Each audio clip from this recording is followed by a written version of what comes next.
Okay, ate, ano mo yan si Harry? Kung paano yan si para hindi siya magkaroon ng fracture. Ibaba mo spread, ha? Ito ba? Hindi, tama. Ano ba yung ulo? Ay, okay, sige. Dito tayo sa wala. Hindi dapat dito. Kurang doon, piling. Okay. Ate, kung paano nyo isasakay na hindi siya mahihirapan. Okay. Gagawin strike.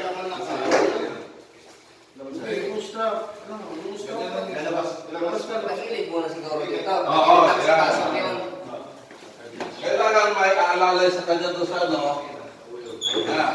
Okay. Tapos, sakal nyo siya itulak. Okay.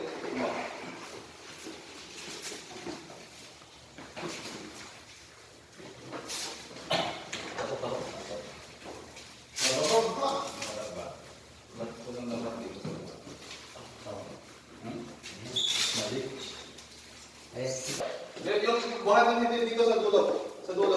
Yan. Ang pagbuhat yan, hindi yan. Yan ang posisyon na yan ni Asron. Yan pag ganyan posisyon. Ready to lift up. 3, 2, 1. Hindi, ulit. Pagbinira sabay-sabay dapat. Okay. Pag nabilang kayo, diba, ikaw Asron na. Ayos ka spread ah. 3 pa lang. Pag ginanda mo siya, dapat Asron, ikaw ang nasa unahan. Ikaw yung unang ano. Ready to lift up. Count 3. 1, 2, up! Okay. Ganun tatakbo.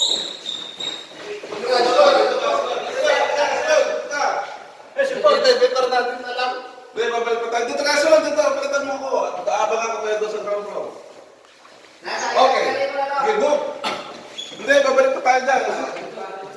Ganun ba kayo yan? Diretso mo bababa. Hindi ko mabay. Sayang yung segundo.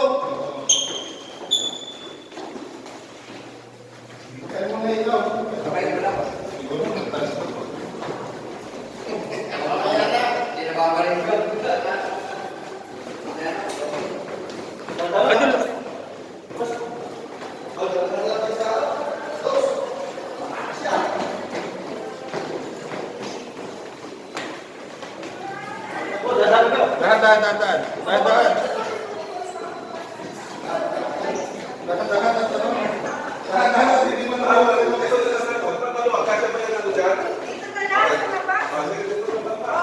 May mga sa kapal kasi dyan eh.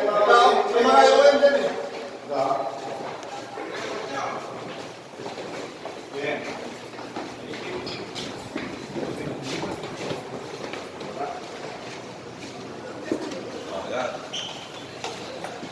Ang unang gagawin dyan, yung nag-responder, hanapin mo yung nag-responder kung anong naging problema sa kanya. Pag sabi na pagpuan lang namin yan sa ganitong floor, na nawala ng malay. Wala ng malay. Natural, pag nawala ng malay, hindi niyo yan alam kung ano ang nangyari sa kanya. naman sa kasi Kuya Joe, yung sa upuan.